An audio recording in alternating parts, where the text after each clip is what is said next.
باقاعدہ میدان میں اترنے کا فیصلہ کر چکی تھی۔ وہ جانتی تھی کہ تائی امی اس وقت شدید ایمرجنسی کی حالت میں ہیں اور اسے اسی دکھتی رگ کا فائدہ اٹھانا تھا۔ وہ بڑے معصومانہ انداز میں ہاتھ میں پانی کا گلاس لیے تائی امی کے کمرے میں داخل ہوئی۔ تائی امی، آپ اتنی پریشان کیوں ہیں؟ پلیز تھوڑا پانی پیجیے، آپ کا تو بلڈ پریشر ہائی ہو رہا ہے، عنایا نے آواز میں ہمدردی گھول کر کہا۔ ثروت بیگم نے ایک ٹھنڈی آہ بھری اور بیڈ پر گر سی گئیں۔ عنایا، تم نے دیکھا نہیں ابا جان کیا کہہ رہے تھے؟ اور وہ سکینہ، اس کی آنکھوں کی چمک بتا رہی تھی کہ وہ کیا کھچڑی پکا رہی ہے۔ میرا عزائم تو ابھی بچہ ہے، اس نے تو ابھی کینیڈا میں سیٹل ہونا ہے، اور یہ لوگ؟ عنایا نے موقع تاڑ کر اپنا پتا پھینکا۔ تائی امی، میں سب سمجھ رہی ہوں۔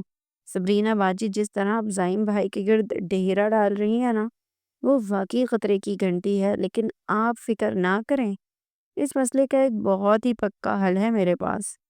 ثروت بیگم نے چونک کر عنایا کی طرف دیکھا۔ کیا حل؟ عنایا نے ادھر ادھر دیکھا جیسے کوئی بہت بڑا راز بتانے والی ہو۔ تائی امی، ہمارے محلے سے ذرا دور ایک بہت مشہور بزرگ بیٹھتے ہیں، سب انہیں کاجو والے بابا کہتے ہیں۔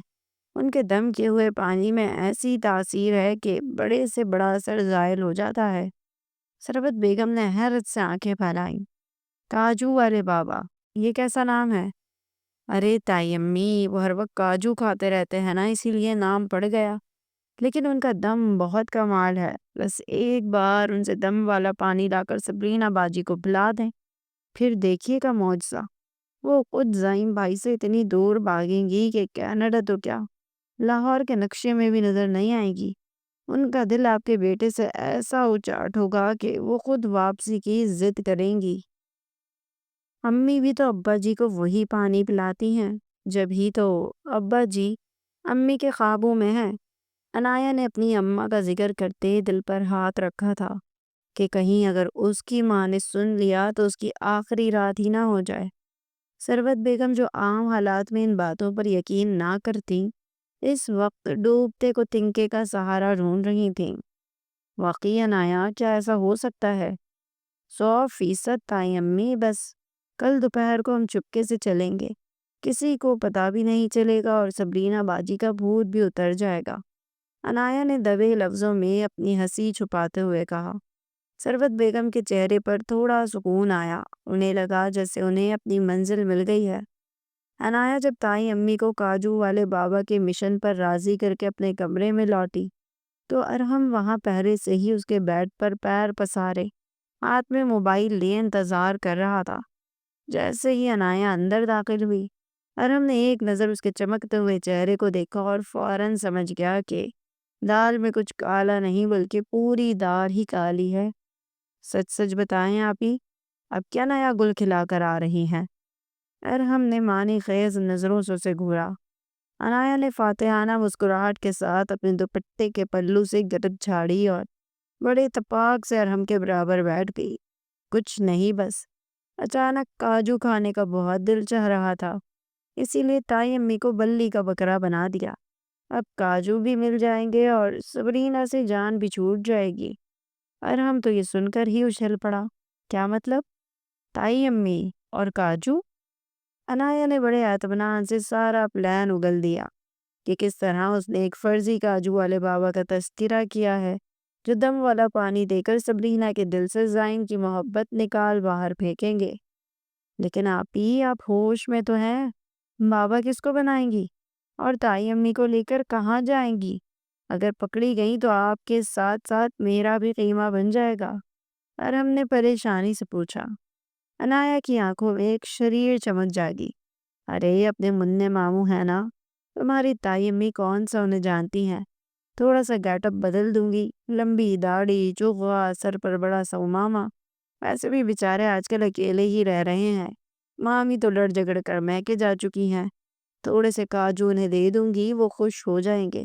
وہ مزید جوش میں بولتی چلی گئی۔ بدلے میں تائی امی کو وہ پانی سبرینا کو پلائیں گی اور اس میں کچھ ملانے کا انتظام میں خود کر لوں گی تاکہ اسے واقعی بدہضمی ہو جائے اور وہ اس گھر سے بھاگنے کی کرے۔ تائی امی کا دل میری طرف سے صاف ہو جائے گا کہ میں ان کی اتنی خیر خواہ ہوں، اور میں بیٹھ کر ڈھیر سارے کاجو انجوائے کروں گی۔ اور ہم نے ایک لمحہ سوچا اور پھر اس کے چہرے پر بھی ویسی ہی شرارت آ گئی۔ آئیڈیا تو ٹاپ کلاس ہے باجی، لیکن اکیلے اکیلے نہیں، اس عظیم مقصد میں آپ کو میری مدد کی ضرورت پڑے گی۔ منع ماموں کو عامل بابا بنانے کے لیے جو سامان چاہیے وہ میں لا کر دوں گا۔ پھر ارہم نے ایک اور دھماکہ خیز تجویز دی، اور آپ ہی کیا ہی اچھا ہوگا اگر ہم زائم بھائی کو بھی اس سب میں شامل کر لیں۔ وہ بھی تو سبرینا اور تائی امی کی ٹینشن سے بچنا چاہتے ہیں۔ انہیں پتا ہوگا تو بابا جی کے دربار میں وہ ایکٹنگ زیادہ اچھی کر پائیں گے۔ انایا نے تالی بجائی۔ بالکل ٹھیک، زائم کو بتانا ضروری ہے، ورنہ کہیں وہ عین وقت پر سب کچھ خراب نہ کر دے۔ چلو ابھی چل کر ان کو اس کاجو مشن میں شامل کرتے ہیں۔ رات کے 2:30 بج رہے تھے۔ سحری کی تیاریوں میں ابھی کچھ وقت باقی تھا اور پورے گھر پر ایک پر اسرار خاموشی طاری تھی۔ انایا اور ارہم دبے قدم چوروں کی طرح رینگتے ہوئے زائم کے کمرے کے پاس پہنچے۔ انایا نے بڑی احتیاط سے دروازہ کھولا تو دیکھا زائم لائٹ بند کیے کھڑکی کے پاس بیٹھا شاید اپنی کینیڈین زندگی کے سکون کو یاد کر رہا تھا۔ زائم بھائی، انایا نے سرگوشی کی۔ زائم اچھل پڑا۔ اوہ مائی گاڈ، تم دونوں یہاں اس وقت؟ کیا پھر سے سبرینا نے کچھ کر دیا ہے؟ نہیں بھائی، سبرینا باجی کا حلیہ تو ہم بدل چکے، اب وقت ہے تائی امی کا سافٹ ویئر اپ ڈیٹ کرنے کا، ارہم نے بیڈ پر بیٹھتے ہوئے کہا۔ زائم نے حیرت سے دونوں کو دیکھا۔ مطلب؟ انایا نے بڑے فخر سے اپنا پورا کاجو مشن بیان کیا۔ اس نے بتایا کہ کیسے تائی امی اب سبرینا سے پیچھا چھڑانے کے لیے ایک فرضی کاجو والے بابا کے پاس جانے کے لیے تیار ہیں، اور وہ بابا کوئی اور نہیں بلکہ ان کے اپنے منع ماموں ہوں گے۔ زائم کی آنکھیں حیرت سے پھیل گئیں۔ تم پاگل ہو گئی ہو انایا؟ ماما کو کس جعلی بابا کے پاس لے کر جاؤ گی؟ اور منع ماموں؟ تم نے تو مجھے خود بتایا تھا کہ وہ تو خود ہر وقت تمہاری مامی سے ڈرتے رہتے ہیں، وہ کیا کسی پر دم کریں گے؟ اسی لیے تو وہ بیسٹ ہیں، انایا نے جوش سے کہا۔ مامی کے جانے کے بعد ان کا چہرہ ویسے ہی اتر گیا ہے، بس تھوڑی سی داڑھی اور ایک بڑا سا چشمہ لگائیں گے تو وہ بالکل عامل کاجو والے لگیں گے۔ اور زائم بھائی، آپ کو صرف اتنا کرنا ہے کہ وہاں جا کر بہت سنجیدہ رہنا ہے۔ اگر آپ ہنس پڑے تو سمجھیں سبرینا کا کینیڈا کا ویزا پکا۔ زائم نے اپنا سر پکڑ لیا۔ انایا، یہ بہت خطرناک ہے۔ اگر ماما کو پتہ چل گیا تو وہ میرا نکاح سبرینا سے نہیں بلکہ کسی بھوت سے کروا دیں گی۔ بھائی، سبرینا سے بڑا بھوت اور کون ہوگا؟ اور ہم نے چٹکی لی۔ سوچیں اگر وہ دم والا پانی پی کر سبرینا کو واقعی بدہضمی ہو گئی اور اس نے واپس جانے کی رٹ لگا دی تو آپ تو آزاد ہو جائیں گے، اور تائی امی کو لگے گا کہ بابا جی نے کمال کر دیا ہے۔ زائم نے ایک گہرا سانس لیا۔ انایا کی آنکھوں میں وہ عجیب سی چمک تھی جسے دیکھ کر ایک لمحے کے لیے اس کا دل دھڑکنا بھولا تھا۔ پچھلے کچھ دنوں سے وہ انایا کے لیے اپنے دل میں عجیب سے جذبات محسوس کر رہا تھا، جنہیں وہ خود بھی کوئی نام نہیں دے سکا تھا، لیکن یہ ضروری تھا کہ اس کی دوستی کا وہ پوری طرح دیوانہ ہو چکا تھا۔ ٹھیک ہے، میں ساتھ دوں گا، لیکن منع ماموں کو کون منائے گا؟ ان کا انتظام میں نے کر لیا ہے۔ انایا نے آنکھ ماری۔ وہ تو تھوڑے سے کاجو اور بریانی کے نام پر کسی کا بھی جنازہ پڑھنے کو تیار ہو جائیں گے۔ دم کرنا تو کوئی بات ہی نہیں ہے۔ تو کل دوپہر تائی امی کی گاڑی، ہمارا ڈرائیور اور منزل کاجو دربار۔ اور ہم نے ڈرامائی انداز میں ہاتھ لہرایا۔ زائم نے مسکرا کر انایا کی طرف دیکھا۔ اسے پہلی بار احساس ہوا کہ لاہور کی یہ گرمی اور انایا کی یہ الٹی سیدھی شرارتیں اسے کینیڈا کے برفیلے سکون سے زیادہ عزیز ہوتی جا رہی تھی، یہ جانتے ہوئے بھی کہ وہ لڑکی جو کر رہی تھی وہ ایک بے انتہا بڑی بے وقوفی تھی، وہ پھر بھی اس کا ساتھ دینے کو راضی ہو چکا تھا۔ اگلے دن دوپہر کا وقت تھا، جب سورج سوا نیزے پر تھا۔ گھر کے باقی لوگ قیلولے کے مزے لے رہے تھے۔ انایا نے پلان کے مطابق سروت بیگم کو تیار کیا۔ سروت بیگم نے ڈر کے مارے بڑی سی چادر اوڑھ رکھی تھی تاکہ گھر میں کسی کو کانوں کان خبر نہ ہو کہ کینیڈین ریٹرن ممی کسی عامل بابا کے پاس جا رہی ہیں۔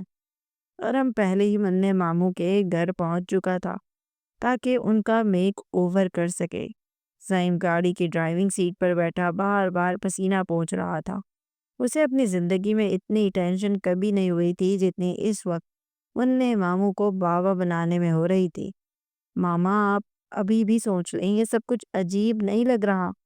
زائم نے آخری بار کوشش کی۔ خاموش رہو زائم، مجھے اپنے بیٹے کی زندگی بچانی ہے، چاہے مجھے کسی بھی بابا کے پاس جانا پڑے، ثروت بیگم نے عزم سے کہا۔ عنایہ نے پیچھے بیٹھے زائم کو آئینے میں دیکھ کر انگوٹھا دکھایا۔ گاڑی منع ماموں کے پرانے مکان کے باہر رکی۔ گلی میں ہو کا عالم تھا۔ عنایہ تائی امی کا ہاتھ پکڑ کر انہیں اندر لے گئی، جہاں ایک کمرے میں دھونی دی جا رہی تھی، جو دراصل ارحم نے مچھر بھگانے والی کوئل سے جلائی تھی۔ کمرے کے بیچوں بیچ ایک اونچے تخت پر منع ماموں براجمان تھے۔ ان کا حلیہ دیکھ کر زائم کا دم نکلنے والا تھا۔ ماموں نے سر پر ایک عمامہ باندھ رکھا تھا، آنکھوں پر بڑا سا چشمہ تاکہ کوئی پہچان نہ سکے، اور ایک نقلی لمبی سفید داڑھی جو بار بار ان کی تھوڑی سے پسل رہی تھی۔ ان کے سامنے ایک بڑا سا تھال کاجوؤں سے بھرا ہوا تھا۔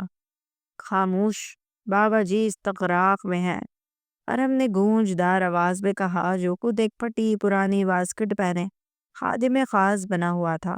اس نے اپنا حلیہ بھی کافی حد تک تبدیل کر لیا تھا اور اپنا چہرہ ثروت بیگم سے دوسری طرف موڑ رکھا تھا تاکہ وہ اسے پہچاننے کی غلطی نہ کریں۔ بابا کے ہاتھ میں موجود بڑی سی تسبیح دیکھ کر ثروت بیگم تو مرعوب ہی ہو گئیں۔ وہ ڈرتے ڈرتے قریب جا کر فرش پر بیٹھ گئیں۔ بابا جی میں بہت پریشان ہوں، ثروت بیگم نے بھررائی ہوئی آواز میں کہا۔ منع ماموں نے، جو اندر ہی اندر کاجو دیکھ کر نہال ہو رہے تھے، اپنی آواز بھاری کی اور بولے، ہمیں سب معلوم ہے بچے، تیرے گھر میں ایک نارنجی بلا گزائی ہے جو تیرے بیٹے کے گرد حصار باندھ رہی ہے۔ ثروت بیگم کے تو ہوش اڑ گئے۔ ہائے اللہ، بابا جی آپ کو کیسے پتہ چلا کہ اس نے نارنجی کپڑے پہنے تھے؟ زائم نے زور سے کھانسا تاکہ اپنی ہنسی چھپا سکے۔ اسے پتا تھا کہ ارحم نے پہلے سے ہی سب مخبری کر دی ہے۔ یہ دیکھو، یہ کاجو نہیں، یہ موکلوں کی خوراک ہے۔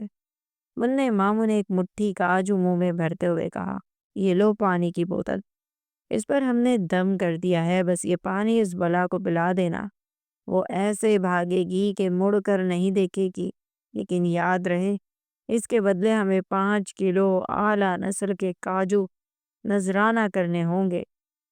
بابا جی 5 کیا، میں 10 کلو دوں گی، بس میرا بیٹا بچ جائے۔ ثروت بیگم نے عقیدت سے سر جھکایا۔ اسی دوران ماموں کی نقلی داڑھی کا ایک سرا ٹوٹ کر نیچے لٹک گیا۔ عنایہ نے بجلی کی تیزی سے ماموں کے سامنے مور پنکھ لہرانا شروع کر دیا تاکہ تائی امی کی نظر نہ پڑے۔ چلیے تائی امی، بابا جی اب جلال میں آ رہے ہیں، جلدی نکلے یہاں سے۔ عنایہ نے انہیں سہارا دے کر اٹھایا۔ گاڑی میں بیٹھتے ہی ثروت بیگم نے وہ بوتل ایسے سینے سے لگا لی جیسے کوئی قیمتی خزانہ ہو۔ دیکھا زائم، بابا جی نے بند بتائے سب بتا دیا، اب دیکھنا اس سبینہ کا کیا حال ہوتا ہے۔ زائم نے آئینے میں عنایہ کو دیکھا، جو پیچھے بیٹھی خاموشی سے ارحم کے لائے ہوئے کاجو چبا رہی تھی۔ عنایہ نے مسکرا کر ایک کاجو زائم کی طرف اچھالا اور آنکھ مار کر اشارہ کیا کہ ابھی تو پارٹی شروع ہوئی ہے، اب اگلا مرحلہ سبرینہ کو وہ خاص پانی پلانے کا تھا جس کے لیے عنایہ نے پہلے ہی کلثوم بیگم کے کچن سے کچھ انتظام کر رکھا تھا۔ گھر پہنچتے ہی ثروت بیگم کے چہرے پر ایک فاتحانہ سکون تھا۔ انہوں نے وہ بوتل عنایہ کے حوالے کی اور سختی سے تاکید کی، عنایہ یہ کام آج افطاری کے وقت ہی ہو جانا چاہیے، بس کسی طرح یہ پانی سبرینہ کے پیالے میں چلا جائے، پھر دیکھنا اس کا نخرہ کیسے پوا ہوتا ہے۔ عنایہ نے اس بات میں سر ہلایا اور کچن کی طرف بھاگ گئی۔ وہاں زائم اور ارحم پہلے ہی اس کا انتظار کر رہے تھے۔ تو کیا ارادہ ہے باجی؟ صرف دم والا پانی یا کچھ اور بھی؟ ارحم نے شرارت سے پوچھا۔ عنایہ نے اپنی جیب سے ایک چھوٹی سی پڑیا نکالی۔ یہ ہے میرا خاص نسخہ، جمال گھوٹا تو نہیں ہے، لیکن یہ وہ دیسی جڑی بوٹی ہے جو پیٹ میں تھوڑی سی ہلچل پیدا کر دیتی ہے۔ جب یہ دم والے پانی کے ساتھ ملے گی تو سبرینہ باجی کو افطاری کے بعد صرف ایک ہی راستہ نظر آئے گا، اور وہ راستہ سیدھا واش روم کی طرف جائے گا۔ زائم نے ماتھا پیٹ لیا۔ انایا تم اسے بیمار کر دو گی۔ ارے نہیں زائم بھائی، بس تھوڑی سی گڑبڑ ہوگی، اسے لگے گا کہ لاہور کا پانی اسے سوٹ نہیں کر رہا اور وہ خود ہی کراچی جانے کی ضد کرنے لگے گی۔ آپ بس میرا ساتھ دیں، انایا نے پر اعتماد لہجے میں کہا۔ افطاری کا وقت ہوا، دسترخوان پر ہر طرح کے پکوان سجے تھے۔ سبرینا آج پھر اپنے پنجابن اسٹائل میں موجود تھی، حالانکہ گرمی کی وجہ سے اس کا برا حال تھا، لیکن سکینہ پھپھو کے ڈر سے وہ بنی سنوری بیٹھی تھی۔ ثروت بیگم کی نظریں بار بار سبرینا کے گلاس پر جمی تھیں۔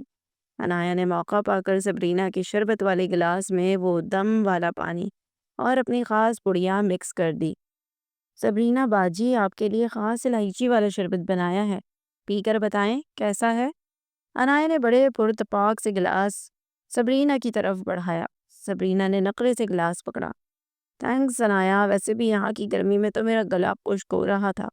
اس نے ایک ہی سانس میں آدھا گلاس خالی کر دیا۔ ثروت بیگم نے سکون کا سانس لیا اور زائم کی طرف دیکھ کر مسکرائیں، جبکہ زائم بیچارگی سے اپنی پلیٹ میں موجود پکوڑے کو گھور رہا تھا، کیونکہ اسے پتا تھا کہ اگلے 10 منٹ میں کیا ہونے والا ہے۔ افطاری ختم ہوئے ابھی 15 منٹ ہی گزرے تھے کہ سبرینا کے چہرے کے تاثرات بدلنے لگے۔ اس کا گورا رنگ نارنجی قمیض سے بھی زیادہ تیزی سے پیلا پڑنے لگا۔ امی، میرے پیٹ میں کچھ عجیب سا ہو رہا ہے، سبرینا نے دبی آواز میں سکینہ پھپھو سے کہا۔ ارے کچھ نہیں ہوا، پکوڑے زیادہ کھا لیے ہوں گے۔ پھپھو نے اسے چپ کروانا چاہا، لیکن سبرینا کا ہاتھ اب اپنے پیٹ پر تھا اور وہ کرسی پر پہلو بدل رہی تھی۔ اچانک اس کے پیٹ سے ایک ایسی آواز آئی کہ قریب بیٹھے ارحم نے بمشکل اپنی ہنسی روکی۔ Oh my God, I need to go. Sabrina ایک دم اٹھی اور اپنی بھاری بھرکم شلوار سنبھالتی ہوئی اوپر والے کمرے کی طرف ایسے بھاگی جیسے اس کے پیچھے کوئی شیر لگا ہو۔ ثروت بیگم کی آنکھوں میں چمک آ گئی۔ انایا، بابا جی کا کام شروع ہو گیا ہے؟ جی تائی امی، ابھی تو یہ شروعات ہے۔ بابا جی نے کہا تھا کہ بلا کو پہلے پیٹ کی آگ لگے گی، پھر وہ ٹھکانہ ڈھونڈے گی۔ انایا نے بڑی سنجیدگی سے جھوٹ گھڑا۔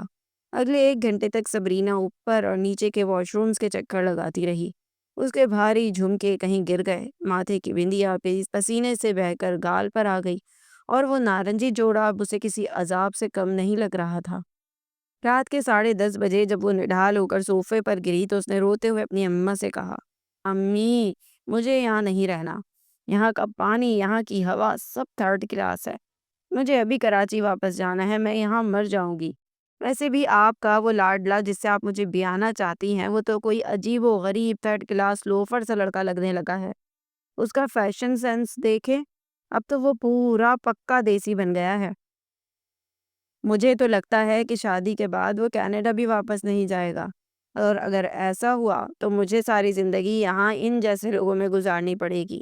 ان لوگوں کا نہ کوئی سٹیٹس ہے اور نہ ہی انہیں کوئی تمیز ہے۔ مجھے زائم سے کوئی لینا دینا نہیں ہے۔ آپ کے کہنے پر میں نے یہاں آ کر بہت بڑی غلطی کر دی۔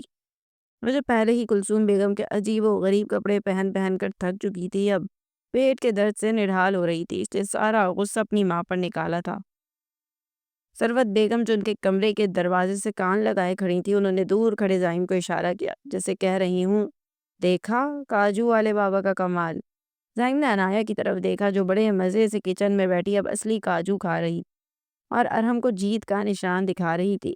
سکینہ بیگم جو اپنی بیٹی کو ملکہ بنانے کے خواب دیکھ رہی تھیں، اب اسے نڈھال اور روتا دیکھ کر ٹوٹ گئیں۔ آخر کار مامتا جیت گئی اور سبرینا کی ضد کے آگے انہوں نے ہتھیار ڈال دیے۔ اگلی دوپہر جب سورج اپنی پوری آب و تاب کے ساتھ چمک رہا تھا، سکینہ بیگم نے بھرائی ہوئی آواز میں اعلان کیا، ابا جی، سبرینا کی طبیعت بالکل نہیں سنبھل رہی ہے، اسے یہاں کی ہوا راس نہیں آئی۔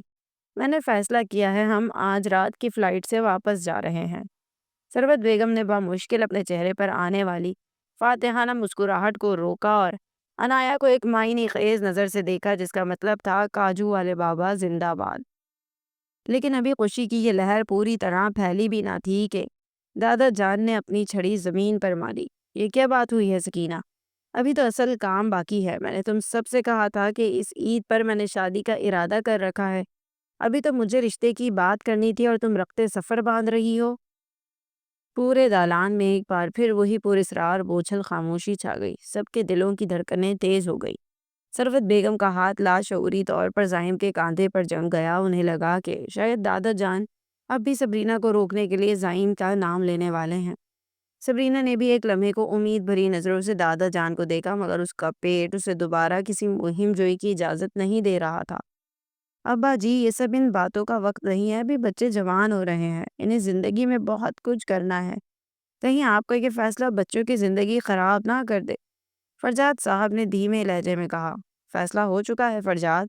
دادا جان کی آواز میں ایک خاص قسم کا سکون اور پختگی تھی۔ انہوں نے سب کے چہروں پر ایک نظر ڈالی اور پھر مسکرائے۔ میری شادی کرنے سے بھلا بچوں کی زندگی اور مستقبل کیوں خراب ہوگا؟ میں نے اس گھر کے لیے جس لڑکی کو پسند کیا ہے وہ عید کے فوراً بعد اس گھر کی زینت بنے گی۔ ثروت بیگم کا سانس جیسے سینے میں اٹک گیا۔ ابا جی، لیکن زائم تو ابھی… ارے بھائی، زائم کا اس سے کیا لینا دینا؟ دادا جان نے ایک زوردار قہقہ لگایا۔ میں تو اپنی بات کر رہا ہوں۔ میں نے اپنے بچپن کے دوست کی بیوہ بہن ہاجرہ بیگم کے لیے پیغام بھیجا تھا اور انہوں نے ہاں کر دی ہے۔ تمہاری دادی کی بھی یہ خواہش تھی کہ میں اکیلا نہ رہوں۔ عید کے بعد میری شادی ہے۔ یہ سننا تھا کہ جیسے محبتوں کے آشیانے کی چھت گر پڑی ہو۔ ثروت بیگم کا منہ کھلا کا کھلا رہ گیا تھا۔ سکینہ بیگم کی آنسو بھری آنکھیں حیرت سے پھیل گئی اور فرجاد صاحب، وہ تو جیسے بت بن گئے۔ زائم نے حیرت سے عنایا کی طرف دیکھا جو خود بھی صدمے میں تھی، مگر پھر ارم کی دبی دبی ہنسی نے پورے ماحول کا سکوت توڑ دیا تھا۔ دادا جان اپنی چھڑی گھماتے ہوئے اٹھ کھڑے ہوئے۔ لو، اب منہ کیا دیکھ رہے ہو؟ تیاری کرو۔ سبرینا بیٹی، تم بے شک جاؤ، مگر میری شادی پر واپسی کا ٹکٹ کٹوا کر جانا۔ ثروت بیگم نے نڈھال ہو کر صوفے پر ٹیک لگا لی۔ وہ چلی تھی بیٹے کو بچانے، مگر اب انہیں اپنی نئی ساس کے استقبال کی فکر کھائے جا رہی تھی۔ عنایا نے اپنا سر پکڑ لیا۔ اس نے سبرینا کو تو بھگا دیا تھا، مگر اب گھر میں جو نئی انٹری ہونے والی تھی اس کے لیے تو شاید کاجو والے بابا کے پاس بھی کوئی دم نہیں تھا۔ نائم نے پہلی بار سکون کا سانس لیا۔ لاہور کا یہ رمضان شاید ختم ہو رہا تھا، مگر ایک نئی داستان کی شروعات ہو چکی تھی۔ دادا جان کے اس دھماکہ خیز اعلان نے جہاں سب کو شوق کر دیا تھا، وہیں فرجاد صاحب کے لیے یہ بہترین موقع تھا۔ انہوں نے تنہائی میں زائم سے بات کی اور جب بیٹے نے جھکی نظروں کے ساتھ عنایا کا نام لیا تو فرجاد صاحب کا دل باغ باغ ہو گیا۔ انہیں پتا تھا کہ ثروت بیگم کو منانا کوہ ہمالیہ سر کرنے کے برابر ہے، لیکن دادا جان کی نئی زندگی کے فیصلے نے ثروت بیگم کے دفاعی حصار کو پہلے ہی کمزور کر دیا تھا۔ چاند رات کی رونقیں عروج پر تھیں۔ پورے گھر کو برقی خمخموں سے سجایا گیا تھا۔ ثروت بیگم ابھی تک دادا جان کے فیصلے پر ہکا بکا تھیں کہ فرجاد صاحب ان کے پاس گئے۔ ثروت، ابا جی نے اپنی زندگی کا ساتھی چن لیا ہے، تو کیا ہم اپنے بیٹی کی خوشی کو نظر انداز کر دیں؟ فرجاد صاحب نے نرمی سے ان کا ہاتھ تھاما۔ زائم کینیڈا واپس نہیں جانا چاہتا، اسے یہاں کی مٹی اور یہاں کے ایک رشتے سے محبت ہو گئی ہے۔ عنایا صرف ایک چنچل لڑکی نہیں ہے، وہ اس گھر کی روح ہے۔ اس نے جس طرح زائم کو دیسی بنایا اور ہمیں سبرینا کے مسئلے سے نکالا، کیا تمہیں اس میں اپنے گھر کی ملکہ نظر نہیں آتی؟ ثروت بیگم نے ایک لمحہ سوچا، پھر دوری پر کھڑی عنایا کو دیکھا جو ارہم کے ساتھ پھل جھڑیاں جلا رہی تھی۔ دوسری نظر زائم پر ڈالی جو عنایا کے ساتھ کھڑا بہت ہی خوش نظر آ رہا تھا۔ عنایا کے ہاتھوں سے پھل جھڑیاں لیتے وہ کسی بچے کی طرح اسے گول گول گھمانے لگا تھا۔ ایک گہرا سانس لے کر انہوں نے مسکرا کر سر ہلا دیا تھا۔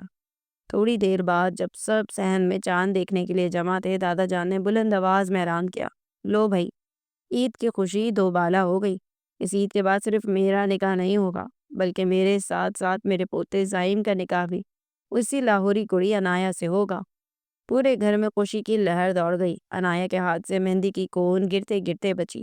اس کا چہرہ شرم سے گلابی ہو گیا، جبکہ زائم نے پہلی بار کھل کر قہقہ لگایا۔ رات کے آخری پہر جب نیچے شور و غل کم تھا، زائم اور عنایا گھر کی چھت پر منڈیر کے پاس کھڑے تھے۔ آسمان پر عید کا باریک سا چاند اپنی پوری نزاکت کے ساتھ چمک رہا تھا۔ تو کاجو والے بابا کا مشن تو آپ کے حق میں نکل آیا؟ زائم نے شرارت سے عنایا کی طرف دیکھ کر کہا۔ عنایا نے اپنی مہندی لگی ہتھیلیاں دیکھی اور مسکرائی۔ میں نے تو صرف کاجو کھانے کا سوچا تھا، مجھے کیا پتا تھا کہ بابا جی مجھے بدلے میں پورا کینیڈین گبرو ہی دے دیں گے۔ زائم ایک قدم قریب آیا۔ اس کی آنکھوں میں اب وہ مصنوعی سرما نہیں تھا، بلکہ ایک سچی چمک تھی۔ عنایا، شکریہ مجھے میری جڑوں سے ملانے کے لیے۔ کینیڈا میں سب کچھ تھا، پر یہ رنگ اور یہ اپنائیت نہیں تھی۔ اب آپ کہیں نہیں جا رہے زائم بھائی؟ عنایا نے شوقی سے کہا۔ بھائی؟ زائم نے آئی برو اچکائی۔ عنایا نے شرما کر نظریں جھکا لی اور دھیمی آواز میں بولی، عید مبارک زائم۔ ٹھنڈی ہوا کا ایک جھونکا چلا جس نے محبتوں کے آشیانے کی اس چھت پر دو دلوں کی نئی داستان پر مہر ثبت کر دی تھی۔ دور کہیں سے عید کی آمد کے ڈھول سنائی دے رہے تھے اور لاہور کی وہ رات ان دونوں کے لیے ہمیشہ کے لیے یادگار بن گئی۔